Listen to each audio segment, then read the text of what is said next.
Professor Guto Aragão novamente, dando continuidade aqui no nosso canal, Bio Guto Aragão. No final aí, se você gostar, dá o seu like, dá a sua curtida, se inscreve no canal da gente, né?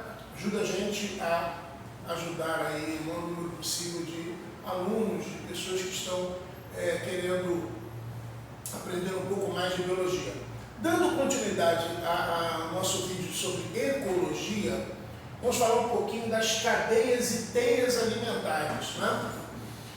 Na verdade, eu poderia falar de fluxo de energia nos ecossistemas, não é isso? Como é que essa energia ela flui pelos ecossistemas? Então, a gente vai começar falando sobre cadeia alimentar. A cadeia alimentar é uma sucessão de indivíduos que se alimentam uns dos outros, né? A finalidade disso é obter energia para o próprio metabolismo. Lá atrás, num vídeo nosso sobre características gerais de seres vivos, a gente já comentou sobre autotrofismo e heterotrofismo. Né? Autotrofismo é a capacidade do indivíduo de produzir a própria matéria orgânica, da qual ele vai tirar a energia que ele precisa para o metabolismo. E o heterotrofismo é a incapacidade. Né? Então, as cadeias alimentares, elas têm dois componentes fundamentais, ou seja, dois componentes que não podem faltar. Perfeito? Via de regra, toda a cadeia alimentar tem três componentes diferentes.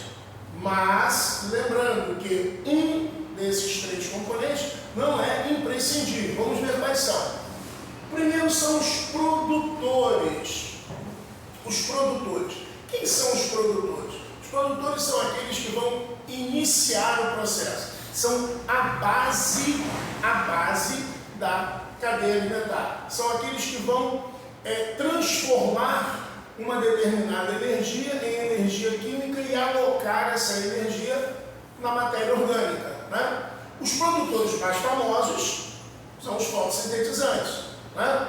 Mas, lembrando que todo produtor é um autótrofo, sempre,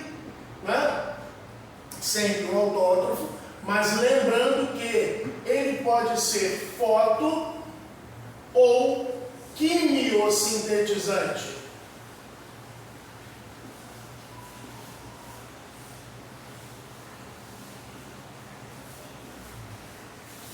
As cadeias alimentares, de um modo geral, nos concursos, nas questões vestibulares e tal, elas começam sempre lá com um produtor fotossintetizante, um vegetal.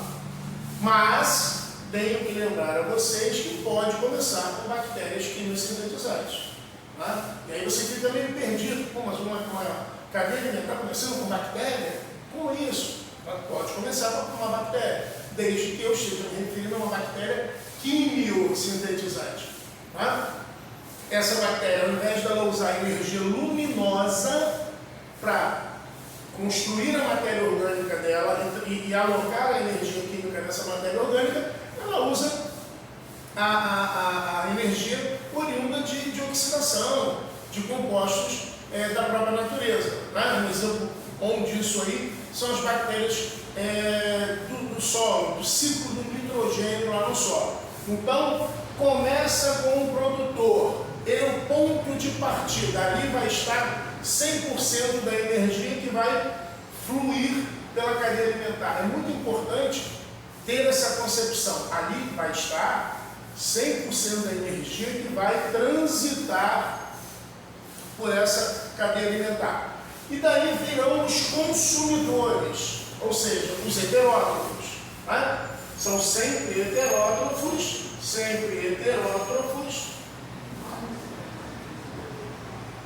que vão se alimentar desses que iniciaram lá, os produtores. Só que esse primeiro heterótrofo, esse primeiro que vai se alimentar do produtor, ele vai ser chamado sempre de consumidor primário. Ele se alimenta direto da fonte.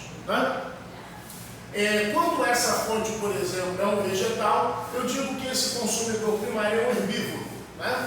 E aí, quem se alimenta desse consumidor primário? Consumidor secundário. Esse consumidor secundário ele pode ser, né, um carnívoro, pode ser um herbívoro. Nós costumamos dizer que ele é um carnívoro facultativo. O que é facultativo? Ele está ali na transição entre a comer vegetais, comer animais, né? Ele está naquela transição, ele pode pular daqui para ali, dali para cá. Muito bem.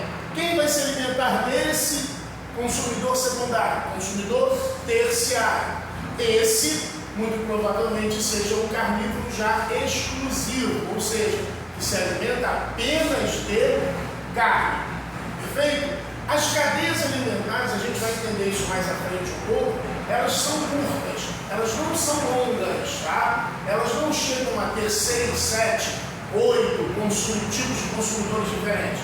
Então a gente vai ter ali o primário, secundário, terciário, uma vez ou outra, até mesmo o consumidor quaternário.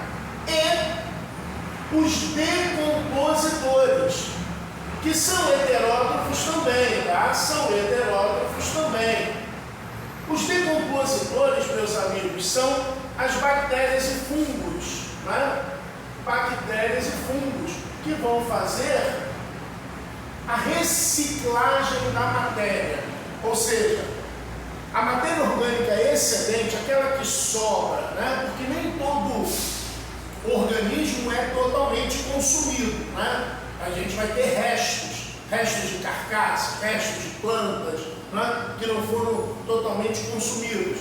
Né? Mesmo que tenha sido totalmente consumido, esse consumo gerou, por exemplo, fezes, então gerou, por exemplo, urina, e ali você tem compostos que têm que ser reciclados. E quem vai fazer essa reciclagem são as bactérias e fungos, que são os decompositores. No início eu falei que toda a cadeia alimentar tem dois componentes que são imprescindíveis. Quais são? Produtores e decompositores. Muito cuidado. Isso é questão já antiga de concurso, já tem vestibulares algumas vezes. Ué, o consumidor não é imprescindível? Não. Porque o decompositor é o consumidor. O que eu não posso é deixar a matéria orgânica sem reciclar. Imagine vocês se não houvesse o apodrecimento dos cadáveres dentro das covas. Como é que eu iria sepultar mais gente ali? Imagine vocês se nós estivéssemos andando pelas ruas ali e lotados de corpos de cães, gatos mortos, árvores caídas. Isso tem que apodrecer. Esse apodrecimento nada mais é que a reciclagem dessa matéria orgânica.